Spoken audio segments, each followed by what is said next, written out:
Okay, looks like we're going live and here we go. Wonderful. Good afternoon, good morning, good evening, wherever you are in the world. Thank you so much for stopping. If you're watching, you want to definitely stop because today we have such an amazing individual who, in a minute, I'll share her bio, but once you hear a little bit about her, you're going to want to know more. This is a woman that I've happened to know for a number of years. And she is a sought after podcast expert, media expert. She runs one of the largest am I saying this right? Post-production podcast company in the world. Is that correct, Tracy? Did I say that right? That's it. Yep. And I'm just so thrilled because I know she's super busy. And tonight or today, she's going to be sharing some great tips. But let me tell you a little bit about Tracy Hazzard. She is a seasoned media expert with over 2,600 interviews from articles in Authority Magazine, BuzzFeed, and her Inc. magazine column. And from her multi-top ranked videocast and podcasts like Binge Factor. If you haven't listened to Binge Factor, it is awesome. If you have a podcast, you definitely want to subscribe because she teaches you all the tips to where you have those binge listeners. And we want to get those binge listeners. The next little thing, and feed your brand. One of the CIOs. What does that mean, Tracy? It's Chief Information Officer, CIO magazine. Sorry. That's okay. 26 Entrepreneur Podcast. She brings a diverse view on what works and what doesn't work in marketing, branding, and media from thought leaders and industry icons, redefining success around the globe. Tracy's unique gifts to podcasting, marketing, branding world is being able to identify that unique binge-able factor and the things that make people come back again and again, listen actively, share as raving fans, and buy everything you have to sell. Buy everything you have to sell. Oh my goodness, Tracy. Well, that's what you want, right? You want those raving fans who are like, we want more from you, right? Shannon, we want another event. That's what you want the outcome to be. Absolutely. Well, today I know I have a couple questions about podcasts because we want to definitely let people get some of these tools that you have to share, how to make your show go from good to great. But I also I want to let people know that a big reason why we're doing this interview is you've agreed to be on our media panel at our 7th Media Magic Sales and Marketing Intensive. And so I am just so thrilled that you're giving us this time. I know in the past, this has been one of the people rave about this part of the event because they get to ask you questions directly. They get to, share some of their stories and hear some of that feedback. Tell me a little bit about how long have you been in media and what made you say yes to coming to this? So you know what is so funny? My dad reminded me this weekend that I always wanted to be a broadcast journalist of some kind. Like I didn't remember it, but I used to gather in my closet, like sliding door closet, had a typewriter and a hat that said press. Like I wanted to be a part of the press.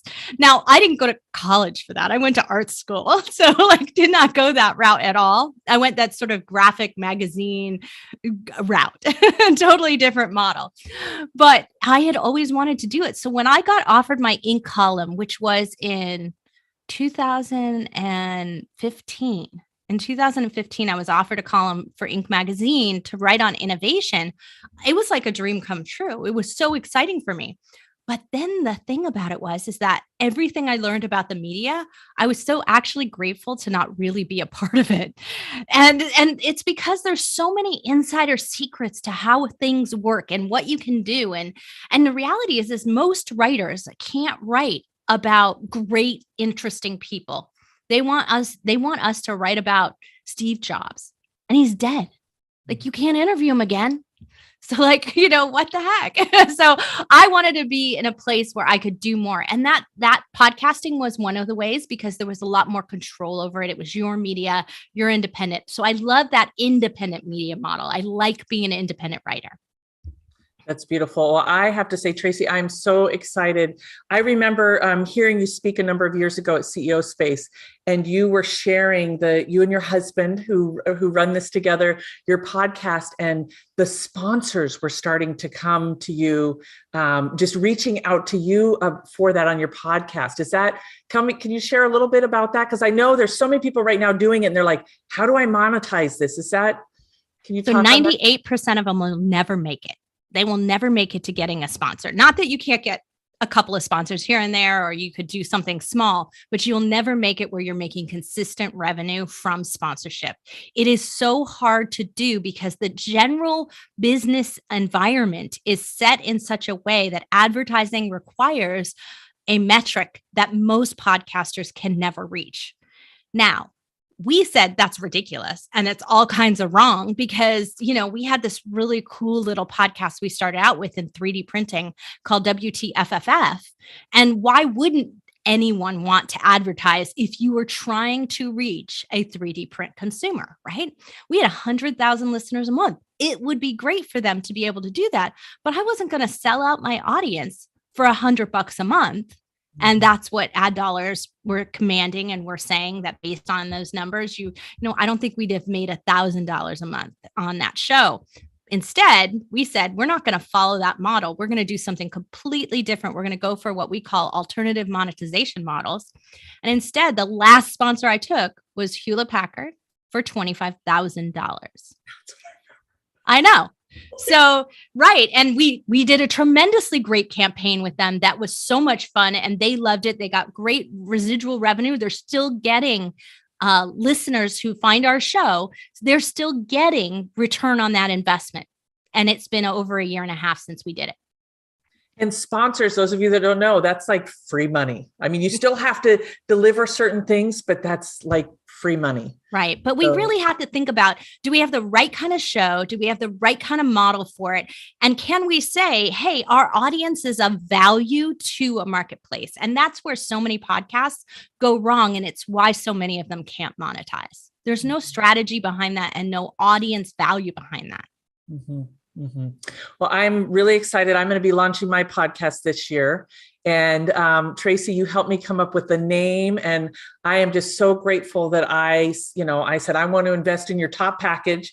I want yours and Tom's and your team's expertise. And I feel like I know a lot about podcasts just in helping other businesses and what they're doing, but your model, I mean, it is so unique and I can see that bingeability and how it just gets out to everybody and all those little tips and the strategy. Like I would have went in without a strategy.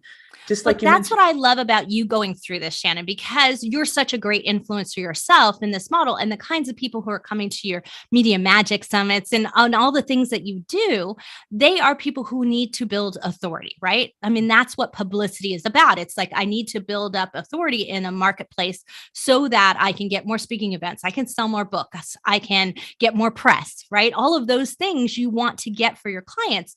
But if their foundation isn't there, and if we're not continually building and adding on layers and layers onto that foundation, then we really don't have an ongoing way to make all those things happen without a concerted, publicity blitz. So you got to do something to make that happen. But for me, I build this all the time. I get asked to speak at events. I get asked to write articles. I get asked to do all these different things. And we get featured in magazines and everything happens because our machine is constantly being fed with a good amount of information that is strategically aligned with where I want to build my authority. Now, of course, mine's in podcasting. It's a little bit easier. So I not only am a podcaster, but I get to, write, talk, and breathe podcasting. So it just makes it a little easier for me. And the other piece that I love is, we love community and that support. And I love that you have every week that ongoing where we can come together and connect with you and Tom, and you put us together with the other podcasters. And so we're learning together in that sense of community, especially for somebody who, even though I know a little bit about it, I'm still new at this. I feel like I just have this tremendous support and I'm not alone. I mean, that's right. Yeah. This is what happens is so many of us buy programs, right? We buy into programs, we buy at events, and then it doesn't continue beyond that because there's not a community and support system. Now, a lot of times they're there. and you're not taking advantage of them. Yes. Right? Yes. That's the big problem is. So we try to encourage ways to get engagement happening in our model. So we do freebies and giveaways and all kinds of other things within our community all the time. I got a couple of tickets to your event and I gave them away to two of our most dedicated people who showed up to our coaching calls 4 times in a row and engaged and asked questions, because I want someone, if I'm going to then send somebody to your event and I'm spending that money to do that, I want to make sure that they're going to get the most value. They're going to be the most people are going to participate. They're going to show up. They're going to ask you questions, right? Then they're going to get greater value out of it, which makes them a much more loyal client to me at the end of the day. So all in all, that's what builds a community, when we're constantly serving them, but forcing them to also be accountable at the same time. Mm-hmm. And you do that so lovingly. It's really- yeah, I don't do it forcefully and mean. Like, you need to show up, like, and yell at them. I'm like, please show up, because look, there's bonuses and you know, you're going to get shout outs, and we give you all kinds of extras and stuff for showing up and helping yourself. Makes our job actually easier. So it actually really doesn't cost us more at the end of the day. Mm-hmm. Yeah, that's beautiful. And I know you have a couple of awesome things that you're giving our attendees for the event. I want to share that real quick, and then I have another question for you. So you're actually giving them is it true, tickets to your boot camp? That's $500. The boot camp is a course, so it's not tickets. It's a membership. Yeah, it's a course, so you can take it. Yeah, it's you can take it whenever you want, and but from that, you get to come into my community, which not everybody gets to. If you're not already a Podetize client, you don't get to join the community, but the boot campers get to. So you can come in and experience that support calls that you were talking about, those weekly trainings that we do. You get to come in for that. And so the boot camp's I'd say it's about 6 hours of content, and it'll help you set up your show. So if you cannot afford to have somebody help you do the podcast and do it for you and set up your assets and do all those things, this will help you do it yourself. That's beautiful. Thank you so much, Tracy. And I know just from what I've learned with you and Tom, like people are missing the mark. I mean, like now I have this eye and I look at their podcast, and not that I know what you know, but I'm like, oh, they missed this, like these are, yeah. that they don't know that are really can make it make a huge difference. Yeah. Also, there was another gift. And again, this is anybody that goes to MediaMagicBootcamp.com. Doesn't matter which level you come in, MediaMagicBootcamp.com. All of our guests and speakers and mentors that are there are offering some wonderful stuff. But I have to say, Tracy, these are like high value. So the media tips, can you tell us just a little bit about that too? I know you're giving another. So these are like like usually I'll say this at an event, it's like drop the mic moment, right? Like I could just be done and everybody got their value at the event. These are the things that you don't know about pitching podcasters and print media, or in this case, online media as well. So contributors and columnists. What you don't know about this process can really hurt you in terms of not getting a response. So you put out there these wonderful press releases that are beautifully written. You've got a power bio and you've got all those good things, but you mess up the pitch because you don't understand what's driving them. That's what's in this. Tips about what's driving the columnists, what's driving the podcasters, so that when you craft your email to them or you craft your message to them, you're getting their attention.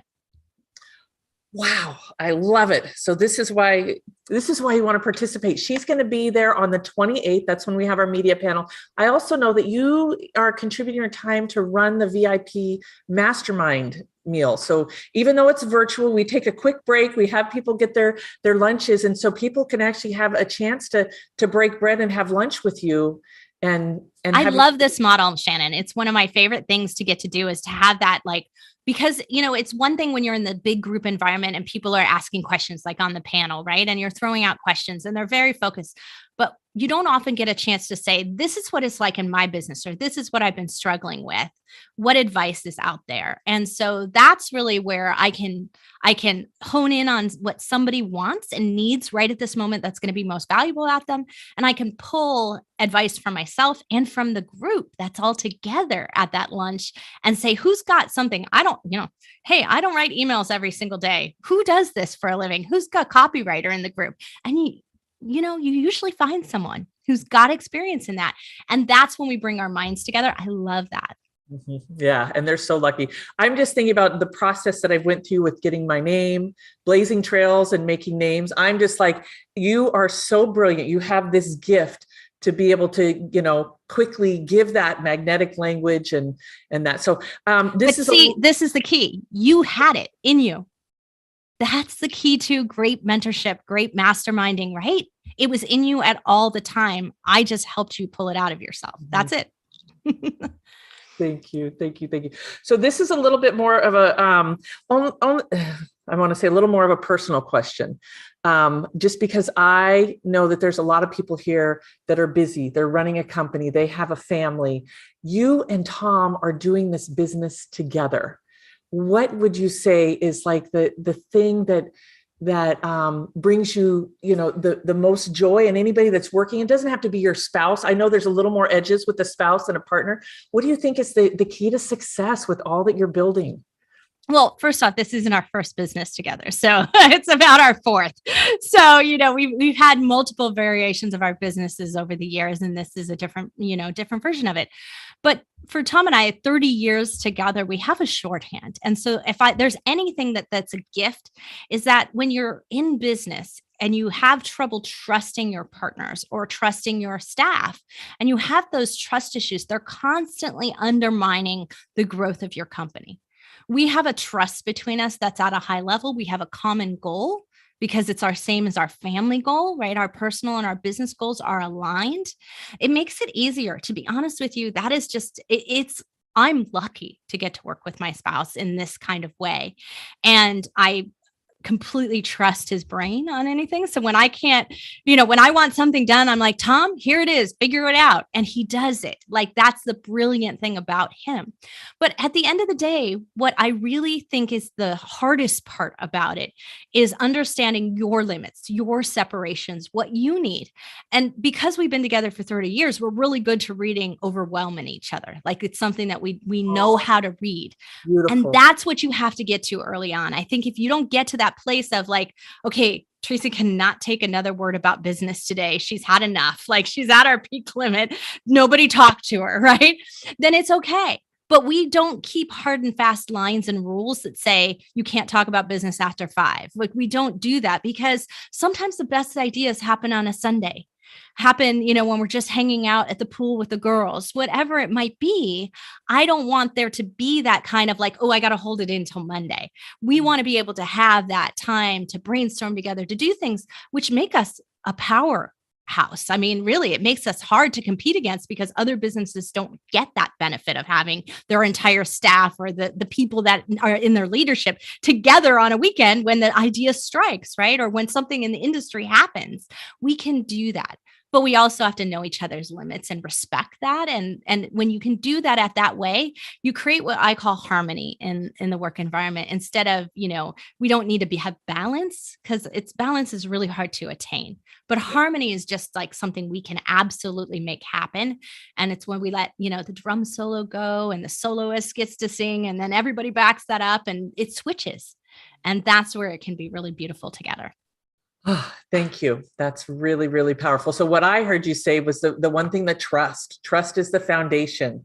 And I know just knowing that somebody has your back and that they're going to be there is huge. And then also that piece about knowing the limits, you know what I mean? Like knowing that, okay, let's no more. That's beautiful. So the last question is, we talked about how do you take a podcast from good to great? Can you share a couple of tips or tools on how to, if somebody already has an existing podcast, to take it from good to great?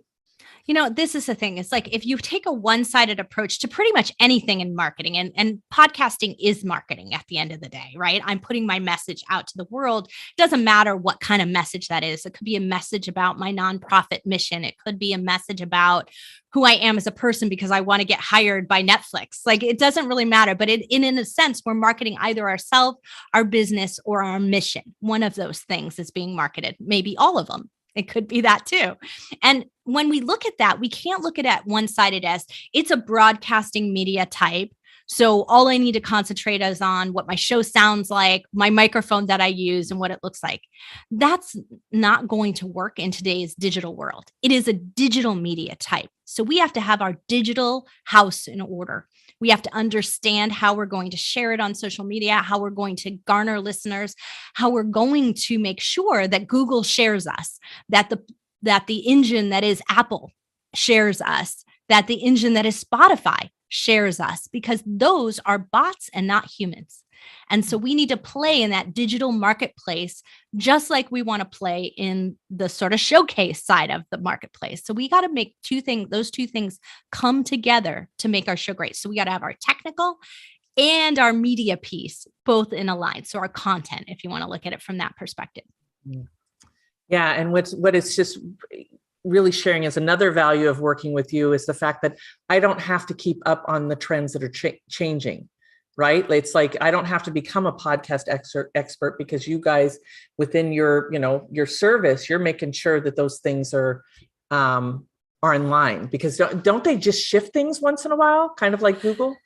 They shift all the time, and stuff that worked a year ago doesn't work now. And that's why I have so many podcasts, because every year I start a brand new one so I can be in it with my clients and understand what it's like to launch one at this time. I'm about to launch another one. This one's a private podcast, but I'm about to launch another one that's just for investors in our company.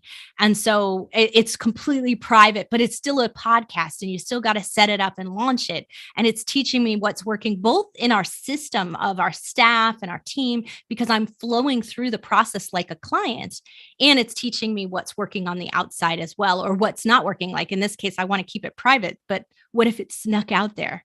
Like I need to make sure that can't happen, technically can't happen on behalf of my clients. So that's some of the things we're testing right now.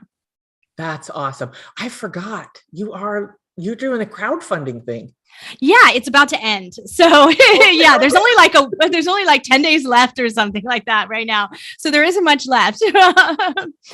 But yeah, you can find that at republic.com. So republic.com, and then you find Podetize within that, or /Podetize, and you'll be able to find that. So if you're interested in that, and we actually, I mean, this is the thing. It's like, it's got a lot of information about our company. And, so it's kind of funny out there because we are SEC regulated, we've put all these details about our company.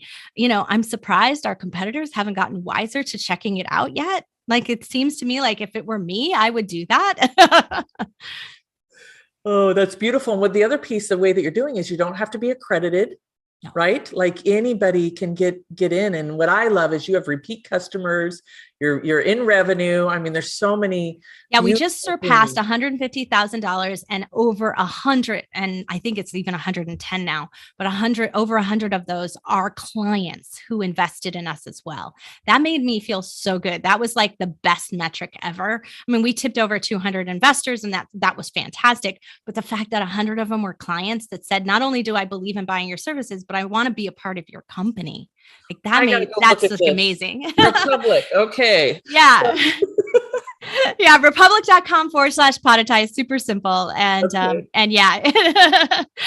and $100. Like that's the limit. We decided to keep it really low, so it was accessible. Yeah. So you can get in and buy a piece of Podetize, buy a part of Podetize, I guess. I mean, real small piece, but it's still a piece. Yes. Yes. Oh, that's beautiful. Okay. So Tracy, if somebody wanted to get a hold of you, obviously we hope that you will, we would love to see you at the 7th Media Magic Sales and Marketing Intensive. This is where we're going to work with you to complete your press kit, work on your expert power bio, write press release, get to meet the media. And one of the other things that people love here is they're able to get really clear on that pitch. We spend both days working on that and practicing so that your words, you start using the words of abundance and prosperity. And I'm really excited about that. And Tracy, so if somebody wanted to connect with you ahead of time, what would be the best way? Go to LinkedIn. You can find me, Tracy Hazzard, and Hazzard has 2 Z's. So that's the easiest way to find me. But you could also Google me. And I invite you to do that, because if you Google me, TracyHazzard, if you Google me, what you're going to see is what a power bio, what getting all that in order is going to do for you. Because there's this musician, Tracy Hazzard, and I outrank her on Spotify. And she's a musician. Like, you would think that it would be better, but I outrank her on Spotify and I way outrank her on Google. And that's just shows you what consistent and constant and the right information can do for you. Yeah, that's beautiful. Beautiful. Thank you so much, Tracy. Thank you for your time today. I know that you're super busy and I just love all that you do. Thank you for your support in my podcast. I can't wait to launch it this year. I know. And with that, we please go to MediaMagicBootcamp.com. We're still having our special right now, and we look forward to seeing you then. Any final remarks, Tracy? Now, don't miss this, because this is a one event that I recommend my clients go to, because this is something every person in business needs. Everyone who's trying to build authority needs. You need that media magic, because at the end of the day, you can't do it alone. You've got to get exposure for you, your mission, your business. Beautiful. Thank you, Tracy. Thank you so much.